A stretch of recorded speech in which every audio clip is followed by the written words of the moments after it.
যাওয়ার দায়িত্ব নেন, তাহলে তার আর কোনো ভয়ের কারণ আছে? তার জান্নাতের পথ ঠেকাবার শক্তি কারণ আছে? এত বড় অফার, এত বড় সুসংবাদ অন্য কোন নেকামল করার ক্ষেত্রে সচরাচর পাওয়া যায় না। যুবক ভাইরা, যদি যৌবনের সময়টাকে কালিমা মুক্ত রাখবার সংগ্রামে আপনি জয়ী হতে পারেন, মনে রাখবেন এটা হলো আপনার সবচেয়ে বড় বীরত্ব, এটা হলো আপনার সবচেয়ে বড় বাহাদুরি, এটা হলো আপনার সবচেয়ে বড় পুরুষত্ব। কারণ আপনার মধ্যে কন্ট্রোলিং পাওয়ার আছে, নিয়ন্ত্রণ করবার ক্ষমতা আছে, যৌবনের তাড়না আছে, যৌবনের উচ্ছলতা আছে, যৌবনের স্পৃহা আছে, যৌবনের তাগাদা আছে। সেটা আপনাকে হারামের দিকে যেতে বলে, এবং হারামের দিকে যাওয়ার জন্য শত সহস্র অফার এবং সুযোগ আপনার সামনে আছে।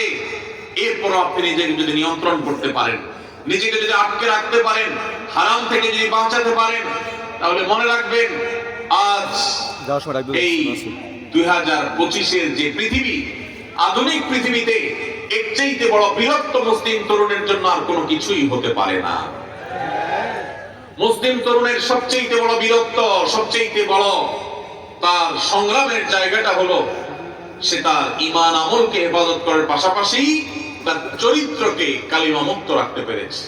আল্লাহ তাআলা আমাদের যুবক ভাইদেরকে সেই তৌফিক দান করুন। ভাইরা আমার, যদি আপনি এই কাজ করে এই সংগ্রামে যদি আপনি জয়ী হন, তৃতীয় যে পুরস্কার আপনার জন্য রয়েছে সেটি হলো, আমরা সবাই জানি কিয়ামতের ভয়াবহতম দিনে যে সকল দৃশ্যের অবতারণা হবে, যে নির্মম দৃশ্য সেদিন আল্লাহ তাআলা সৃষ্টি করবেন, সেদিন প্রত্যেকটা মানুষ পাগল পড়া হয়ে যাবে। মাথার খুব কাছাকাছি সূর্যের অবস্থান হবে, এখনকার মতো লক্ষ লক্ষ কিলোমিটার দূরে নয়, একেবারে মাথার খুব কাছাকাছি সূর্য অবস্থান করবে। পুড়ে ছাই হয়ে যাওয়ার কথা, কিন্তু পুড়ে ছাই হবে না, আল্লাহ তাআলা ছাই হতে দিবেন না। মানুষ বেঁচে থেকে ছটফট করে করে আল্লাহর কাছে আর্তনাদ করতে থাকবে যে এই সূর্যের উত্তাপ, এই আগুন, এই কষ্ট, এটা থেকে মুক্তি চাই আল্লাহ, প্রয়োজনে জাহান্নাম দিয়ে দাও, তারপরেও হিসাব ক্লোজ করো, মুক্তি চাই, এই কষ্ট সহ্য হয় না। মানুষ ঘামের সাগরে হাবুডুবু খাবে।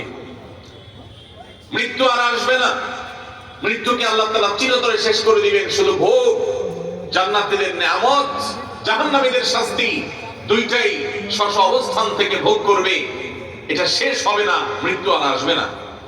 কিয়ামতের সেই ভয়াবহতম দিনে আল্লাহ রাব্বুল আলামিন সেই তরুণদের, সেই যুবক ভাইদের, সেই যুবতী বোনদের আল্লাহ আরশের নিচে ভিআইপি প্যান্ডেলে আল্লাহ রাব্বুল আলামিন ছায়া দিবেন, যাদেরকে কিয়ামতের কোনো কষ্ট স্পর্শ করবে না, কিয়ামতের কোনো ভয়াবহতা তাদেরকে পাবে না, কিয়ামতের কোনো ভয়াবহতা, কোনো টেনশন তাদের টাচই করবে না। সেই সৌভাগ্যবান মানুষগুলোর মধ্যে থেকে, 7 শ্রেণী মানুষগুলোর মধ্যে থেকে এক শ্রেণী হলো, নবী সাল্লাল্লাহু আলাইহি ওয়াসাল্লাম বলেছেন, ওয়ারাজুলুন দাআতহু ইমরাআতুন যাতু হাসবিন ওয়া জামাল ফাকাল ইন্নী আখাফুল্লাহ।